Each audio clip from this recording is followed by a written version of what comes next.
விக்கிரவாண்டி இடைத்தேர்தலில் பாட்டாளி மக்கள் கட்சியை போட்டியிடட்டும் என பாஜக மாநில தலைவர் அண்ணாமலை அவர்கள் தற்போது தெரிவித்திருக்கிறார். அந்த செய்தி தற்போது வேகமாக பரவி வருகிறது.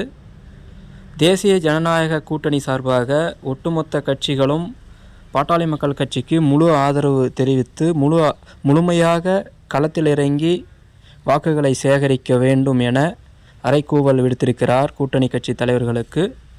பாட்டாளி மக்கள் கட்சி தற்போது மும்முரமாக விக்கிரவாண்டி இடைத்தேர்தலில் வெற்றி பெற்று தருமபுரியில் கிடைத்த அந்த அவமானத்தை அதை சரி செய்ய வேண்டும்.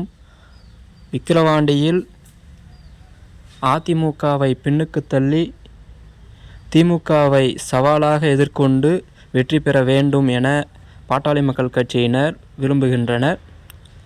பொறுத்திருந்து பார்ப்போம். நிச்சயமாக பாட்டாளி மக்கள் கட்சி அங்கு வெல்வதற்கான சாத்தியம் இருக்கிறது. ஏற்கனவே 2016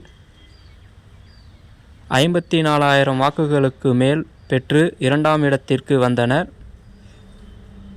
அதே சமயம் தற்போது விக்கிரவாண்டியில் நல்ல வரவேற்பு கிடைத்து வருவதாக செய்தி வட்டாரங்கள் தெரிவிக்கின்றன. பொறுத்திருந்து பார்ப்போம் விக்கிரவாண்டியில் என்ன நடக்குது என்று. நன்றி.